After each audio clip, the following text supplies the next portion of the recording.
ต้องหาเงินเก่งได้เมียงามต้องหาเงินเก่งงามแก่ฮัลโหลเจ้าสบายดีหันไส้กระทรงรับสายเจ้า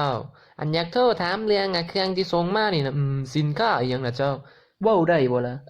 สนิปกาโดราเอมอนสนิปกาโดราเอมอนรุ่นใหญ่บ่ฮะหรือว่ารุ่นน้อยนะเดี๋ยวกูคิดก่อนปะรุ่นน้อยเนี่ยน้อยๆเนี่ยมันบ่มีของแถมอะนะจักโตเนาะของแถมอยู่วะบ่ตัวเจ้าซื้อนะจักโตเพราะว่ามันต้องซื้อ2โตได้จังแถมให้อะนะอ้าวใส่ว่าพวกเจ้าสิแถมข้อยซั่นน่ะ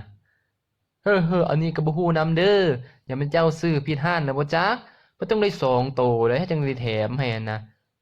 อ้าวสู้ก็ส่งมาอันเดียวซั่นน่ะข้อยหมายความว่าเจ้าบ่ได้ซื้ออยู่ร้านข้อยนะบักห่านี่ห้อยเขาว่าจังซั่นกูซื้ออยู่ร้านมึงซื้อนำไผเนี่ยบอกมาแม่ซั่นน่ะคันกูบอกมึงก็ว่าบ่แม่นหั่นน่ะของพวกซูนี่บ่อยากรับผิดชอบนะนี่กูสั่งซื้อนำพวกซูแท้ๆนี่กูสั่งซื้อตอนพวกซูไลฟ์สดนี่มึงยังบ่จืออยู่บ่นี่ฮะไลฟ์สดจักโมงเนาะซูไลฟ์ตอนไหนซั่นน่ะค่อยเข้าใจแต่ว่าเจ้าบ่ได้ซื้อร้านเฮาโอ้พวกซูนี่กูสิเว้าจังไดมึงก็บ่เชื่อกูเนาะบอกว่าส่งเครื่องมันก็ยังดูนำกูอยู่นี่มึงเห็นบ่นี่อย่ามาขี้ตัวอยู่นี่วะปากกานี่มึงหนัวกูเองเด้อมึงมานี่บักคำค่อยบ่บ่บักคำใหญ่โอ้น่าใจเย็นๆนี่บักไส้มึงฮู้ว่ากูกำลังเฮ็ดหยังอยู่นี่บ่ฮู้แหละกูกำลังเอาปืนจี้หัวคนมึงอยู่ซื้อหยังบอกไปสิคอนสวรรค์แม่นบ่คนของมึงนี่กูฮู้ว่าเป็นคนของมึงบัดนี้มึงสิแถมสลิปกาโดราเอมอนให้กูอีกตัวนึงบ่บัดนี้โอ้โหน่าใจเย็นๆอย่ามีการเข้าใจผิดบ่ผิดแหละกูจ่ายไปตั้ง50,000สู้ว่ากูสิยอมวะ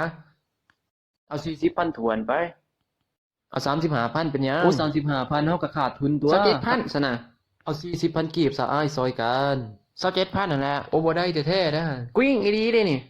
39,000ไปรู้ได้มันซะอ้ายโอเคซะนะรถเท่าไหร่มึงสิรู้ให้กูเท่าไหร่เอา35,000ไปขี้เหนียวจิบหายหักค่าส่ง10,000ห่วยหักค่าส่ง10,000ก็ยังว่าหักก็หักซะนะกูอยากให้รูดอีกโอ้บ่ได้แท้ๆนะอ้ายรูดบ่ได้อีหลีถ้ารูดอีกก็ต้องไปเว้านำหัวหน้าค่อยพุ่นเด้ออ้ายเด้อห่วยซ้ำอยู่นี่กูบาดนี้เพราะว่าทางพนักงานเฮาก็หากินน้ำตัวนี้หั้นน่ะสิให้ข้อยไปรวยย้อนมันก็บ่ได้ดอกข้อยก็ยังว่าสิรับมาขายเองอยู่รับอยู่ใช่อยู่ตลาดนะ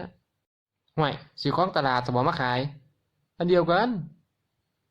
ห่วยกูซื้อเองสิบ่ดีกว่าบ่อยู่ตลาดน่ะบ่มันก็บ่แม่นทั้งเบิดดอกกันนะเพราะว่าอยู่ตลาดมันบ่มีของแถมอะนะกูอยากได้ของแถมนี่อยู่ตลาดบ่มีน่ะอ้ายมันกูจะได้ของแถมกูจังถามมึงนี่ก็สิได้อยู่แต่ว่าจะต้องปล่อยบักคอนสวรรค์หั้นมาก่อนได้เพราะว่ามันเป็นคนของข้อยนะ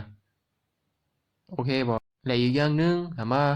มันมาตายย้อนสลีปนี่มันก็บ่แม่นแนวนะเขาก็บอกอยู่เด้ตอนไลฟ์สดนั่นน่ะราคานี่เขาก็เขียนใส่ตามป้ายดอกฉะนั้นกูก็ขอโทษมึงซะซะนะฉะนั้นให้มึงมาส่งกูเด้ออยู่หลัก7นี่เด้ออยู่ทางเขามอจอเส้นเก่านี่เอาฉะนั้นขอบใจอ้ายมึงซะขอบใจไอ้ไส้ขอบใจไอ้ไส้ที่ช่วยชีวิตมึงขอบใจไอ้ไส้ที่ช่วยชีวิตข่อยบ่เป็นหยังดอก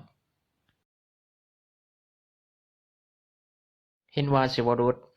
มื้ออื่นเด้ออย่าลืมเด้อมึงมาส่งกูเด้อตอน8:00 นนี่กูสิถามมึงอยู่นี่แหละแต่ว่ามึงต้องมาด้วยตัวของมึงเองได้ถ้ามึงให้ลูกน้องมากูยิงทิ่มอีหลีโลดได้เมียงามต้องหาเงินเก่งงามแก้มจะแบ่งสิหอมเอา